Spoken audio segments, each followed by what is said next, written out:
Mən Sakit Səmədov, İqtisad elmlər fəlsəfə doktoruyam. 1981-ci il Dərələz mahalının Paşalıda Gömür kəndində anadan olmuşam. Səmədov Müzəffərin, Səmədov Xudaverdi dədəmdir, Müzəffər də atamdır. Anamın adı da Səmədova Zərifədir. Biz 81-ci ildə oradan anadan olmuşuq, 88-ci ildə oradan məcburi köçkün halına gəlmişmişik. Mənim xatirələrim əmilərimin xatirəsi kimi deyil, mənimki biraz daha uşaqlıq travması, uşaqlıq xatirələridir. Biz köçdüyümüz zaman bizim arxamızdan evimizin itinin qaçdığını xatırlayıram. Hələ də beynimdədir, həkk olunur və çıxmır.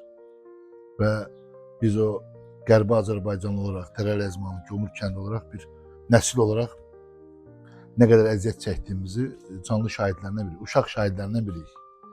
Mənim əmilərim biraz daha böyük təcrübəyə sahiblər, amma biz onların ağzından oraya həsrət yaşamışıq. Biz çox rahat yaşamışıq, çox varlı yaşamışıq. Amma məcburi köçüyə məcbur olandan sonra çox sıfırdan bir daha həyatımıza başlamışıq. Mən həm dədəmlə, həm atamla, həm əmilərimlə, həm nəslimizlə ümumiyyətlə orada Azərbaycanlıların bir-birinə bağlılığı anlamında hər zaman qürur duymuşam. Mən orada bir sovxoz sədri var imiş, Vartanyan. Atama nə qədər əziyyət çəkdirdiyini, onu tutturmaq istədiyini, dəfələrlə özərinə şər atdığını canlı şahidi olmuşam. Həm də atam bunu hər dəfə gəldiyində bunu bizə ifadə edib. Eyni şəkildə mənim dədəmin, Səmədov Xudaverdinin digər əmilərim üzərində Vartanyanın rollarını, onlara verdiyi əziyyətləri, hətta tutturmaq istədiklərinin də partiya komitəsinin birinci katibi idi və çox aşırı millətçi olub zamanında və bizim nəslə, ümumiyyətlə Azərbaycanlılara çox böyük əziyyət verən ən önəmli adamlardan biri olub. Oradan göç etdiyimiz zaman anam, atam, Allah rəhmət eləsin, onlar ən çox həsrət çəkdikləri yerləri görə bilmədilər, amma biz evdə olanda atam hər zaman o dağlardan, o sulardan, orada yaşatmış olduqlarından, əsas torpaqlarından hər zaman canı göldən bəhs edib. Çəkdiyi əziyyətlərdən də bəhs edib. Amma Azərbaycanlıların bir-birinə dəstəyinə ermənilər necə həzm etmədiyindən bəhs edib. Mənim atam kolxoz sədri da başqa bir kənddə də zootexnik olub. Biz ermənilərə ola bildiyincə insani yardımımız üst səviyyədə olub, amma onların bizə demək olar ki, yardım eləsək, kömək eləsək belə, onların bizə hər zaman nifrət baxışı olub və bizi qəbul eləməyiblər. Hətta biz oradan məcburi keçmək, bizim bəzi böyüklərimiz orada qalmaq istəyib, ermənilər, bəzi yaxşı ermənilər. Yaxşısı var, yoxdur, o da şübhə altındadır, amma yəni biz orada qalsaq ölümlə hədələndiyimizi deyə bilər. Mənim atam bir hekayə anlatmışdı o tarixdə, anam da şahid olub. Ermənilər bizi sadəcə orada təqib eləməyib, yəni öldürmək, əziyyət çəkdirmək yanında təqib eləməyib. 88-ci ildə 90-cı ilə qədər 20 yanvar hadisəsində atamı oradan Zəng, çölə dəvət, Bakıda öldürmə nöqtəsinə qədər gedib. Yəni ermənilərin ən böyük stratejisi Azərbaycanda ziyalıları məhv eləməkdir. Həm oxuyan ziyalıları məhv eləməkdir, həm də ki Azərbaycanı bir araya gətirə biləcək, danışa biləcək, istiqamət verə biləcək ziyalıları ümumiyyətlə oradan silməyə çalışırdılar. Biz 90-cı il 20 yanvar hadisələri dönəmində bizim bəzi ziyalı Azərbaycanlılarımızı Bakıda da öldürməyə çalışdılar. Mənim atamın canlı şahid olub, anam onu qoruyub. Yəni ora getməsinə, təqib etməsinə, izləməsində anam qoruyub. Yəni onların bizə zülm etməsi Bakıya qədər davam edib. Yəni. Ona görə də mənim atamın bizə bir nəsihəti var. Anamın da 2-ci Qarabağ Savaşında hər qalibiyyətdən sonra anam da, atam da sağ idilər. Allah ölənlərinizə rəhmət eləsin. Görəsən görəcəyimi, görəsən görəcəyimi, görəsən oranı görəcəyimi deyə çox həsrət çəkiblər, çox deyiblər bizə. İnşallah Allah bizlərə, bizim evlatlarımıza, bizim çevrəmizə, bütün qohum-əqrəbimizə nəsib edər.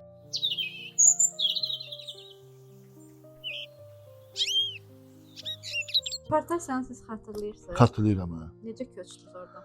Yəni bir kamaza əşyalarımız yığıldığını xatırlayıram. Mənim axşam vaxtı idi. Getmək istəmirdim. Məcburi olaraq anamın yanına. Mənim 2 qardaşımı əvvəldən göndərmişdilər Şuşaya. Sadəcə biz qalmışdım, bacım qalmışdı, anam və atam qalmışdı. Bizi atama çox ciddi, şiddətli töhmət və ya ölümlə hədələnmə nöqtələri var idi. Ən çox sevdiyim elə evimizin iti idi. Bağımız, bağçamız şahanə idi. Mən o itin mənim əlimdən uzaqlaşıb, mənim anamın qucağına alınandan sonraki onun bizim arxasından qaçmasını hələ də xatırlayıram və biraz ağırdı o mənim üçün. Hələ də bəzən fikirləşirəm ki, acaba orada bizi gözləyirmi? Mən illərcə iç sevgisindən uzaq qalmışam. Yəni yeni-yeni yəni biraz yaxınlaşa bilirəm. Yəni o mənim üçün çox önəmli bir travma olub tariximdə.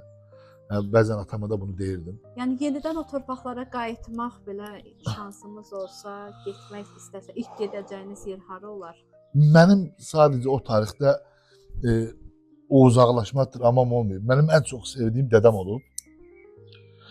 Və biz oradan köçəndə Stalçay və s. və 6 ağac sonra Bakıya gəlmişik. Dədəmi mən sıx görən bir nəvə olaraq, dədəm həm o birisi evlatları üçün Naxçıvanda, həm bizi görmək üçün Bakıya gəlib gedirdi.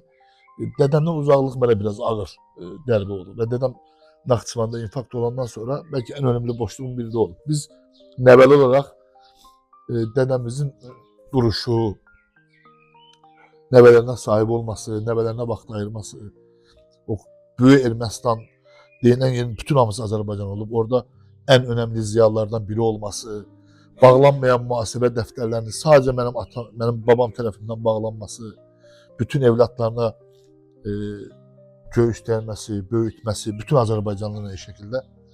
Babamız Naxçıvana gələndə, əmilərimizin bəziləri Naxçıvanda yaşayırdı. Babamız orada infarkt oldu çox qısa zamanda. Həsrətə dayana bilmədi, evlatlarının uzaqlığına dayana bilmədi, nəvələrin uzaqlığına dayana bilmədi. Biz biraz babasız böyüdük. O yüzden həm baba həsrəti, həm vətən həsrəti, indi ana həsrəti.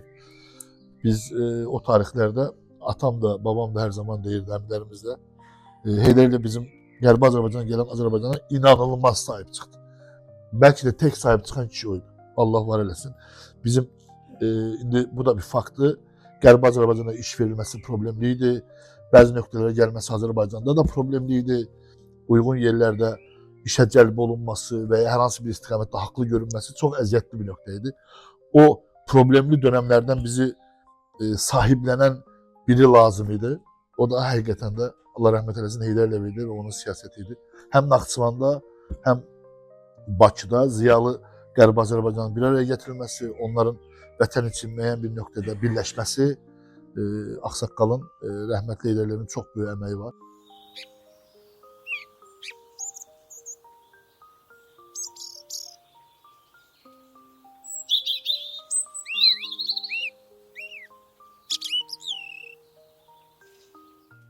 Biz babam rəhmətə gedəndən sonra həm əmilərim, həm özümüz biraz həddindən çox qürbət yaşadıq. Həm vətən qürbəti, həm böyük qürbəti. Son olaraq nəsə demək istəyirsiniz? Bəli, mən Qərbi Azərbaycana gedəcəyimə inanıram. Ona da əminəm. İlham Əliyev, cənab prezidentimiz 2-ci Qarabağ Savaşı'da dünyada müdafiə sənayesinin tarixini dəyişdirdi. Bir çağ bağladı, bir çağ açdı. Müdafiə sənayesi 4 trilyonluq bir rəqəm dəyişdi. Bu da həm iqtisadi olaraq Azərbaycanın önəmli bir gücünü, həm də zəka olaraq Azərbaycanın önəmli bir gücünü göstərir. Və Qərbi Azərbaycan icması qurulandan sonra İlham Əliyevin çıxışında ən doğrunu və ən doğru zamanı necə olacağını, yəni liderə güvənim də görəcəksiniz. Mən oranı görəcəyimizə, orayla iş görəcəyimizə, amma bu tarixi yaddan çıxartmadan orada bayrağımızın dalğalanacağımıza, bəzən şirkətlərimizin orada dalğalanacağına inanıram və bunun da qısa zamanda olacağını görürəm. Yəni 5-6 ilə biz öz torpaqlarımızı görəcəyik.